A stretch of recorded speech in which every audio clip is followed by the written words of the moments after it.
Hello guys, welcome to the traders arena. So let's see कल indices को किस तरीके से ट्रेड कर सकते हैं और इसके पीछे का लॉजिक क्या है।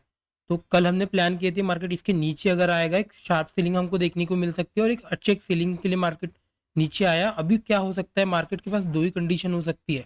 या तो मार्केट यहाँ पे एक इनसाइड कैंडल बना सकता है अगर अंदर में ओपन होता है तो, या तो हो सकता है यहाँ से कंटिन्यूएशन फिर से मिले। और नीचे की साइड अगर हम सपोर्ट को देखेंगे तो नीचे की साइड सपोर्ट अगर देखोगे तो कहीं ना कहीं इस लेवल पे एक सपोर्ट मिल रहा है और इस लेवल पे एक सपोर्ट मिल रहा है, तो मार्केट अभी भी और नीचे आ सकता है। लेकिन यह डिपेंड कर सकता है क्या मार्केट यहाँ से फिर से रिवर्स हो सकता है। तो हमेशा याद रखना, जब भी मार्केट सेलिंग के लिए नीचे आता है तो यहाँ पे ये वोलेटाइल होता है। तो ये एक्सपेक्ट मत करना कि ट्यूसडे के वेडनेसडे के दिन मार्केट साइडवेज होने वाला है। या तो मार्केट में वोलेटिलिटी रहेगी इस एरिया में, या तो मार्केट फिर से एक ट्रेंडिंग मार्केट मिलेगा और एक मार्केट नीचे आ सकता है। अभी किस तरीके से इसको ट्रेड करते हैं लेट्स सी 50 मिनट में हम देख लेते हैं। 50 मिनट में अगर मार्केट को देखोगे, सिंपली कल हमने प्लान किए थे मार्केट कंटिन्यूसली यहाँ पे सपोर्ट ले रहा है तो इसके नीचे जब भी आएगा ये ट्रेंडिंग होने वाला है और मार्केट में एक अच्छा प्रॉफिट मिला। अब भी मार्केट को किस तरीके से हम ट्रेड कर सकते हैं, सेम कंडीशन अभी मार्केट में फिर से, मतलब किस तरीके से प्लान आउट करेंगे। जैसे मार्केट इसके बीच में ही कहीं पे भी ओपन होता है, यहाँ से हम फिर से एक सेलिंग के लिए प्लान करेंगे। लेकिन अभी अगर यहाँ पे फ्रेश पोजीशन बना रहे हो तो बेटर है क्वांटिटी थोड़ी कम कर देना, बिकॉज ये जनरली क्या करता है ना, ये थोड़ा सा नीचे जाता है फिर पुल बैक देके ऊपर चला जाता है। और यहाँ पे अगर अभी देखोगे तो वोलेटिलिटी जिस हिसाब से बढ़ी है तो एसएल भी बड़ा होने वाला है।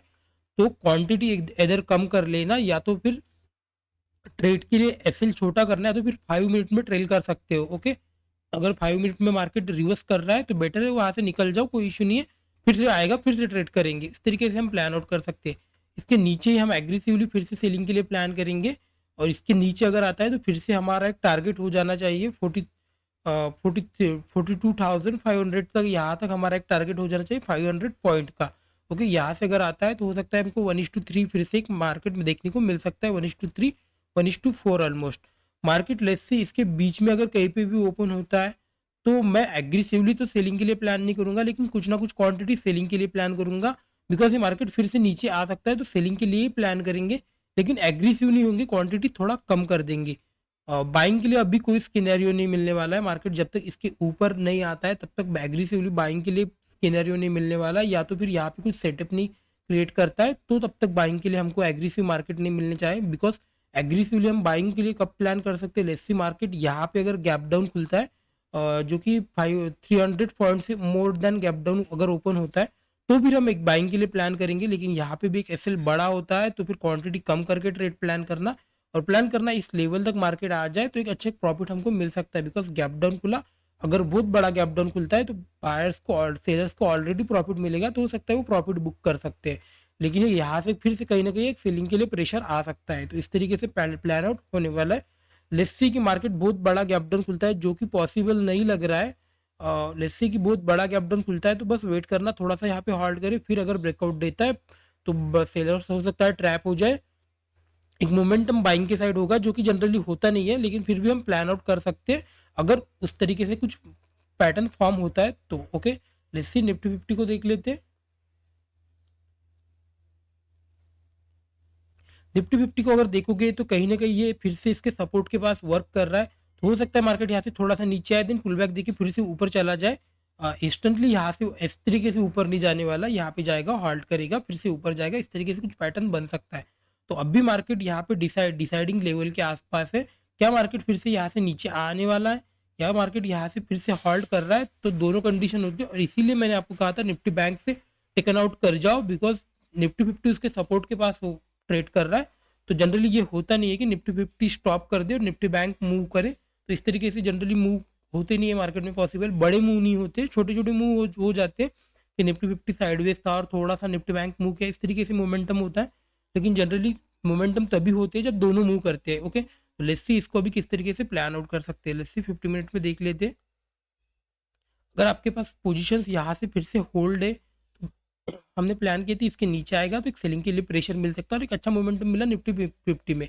अगर पोजीशंस होल्ड है तो बस होल्ड करो, यहाँ पे कहीं पे भी एसएल ट्रेल कर सकते हो, बिकॉज सपोर्ट के पास आ रहा है तो बहुत बड़ा एसएल ट्रेल करने की अभी जरूरत नहीं है।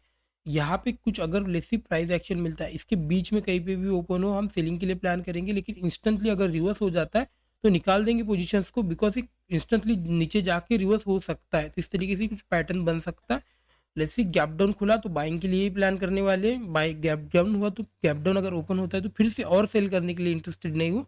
यहाँ पे अगर थोड़ा सा साइड हुई तो कि फिर से मोमेंटम अपसाइड मिलता है तो अपसाइड प्लान करूंगा इस लेवल तक, 1:2 3 का प्रॉफिट मिल सकता है।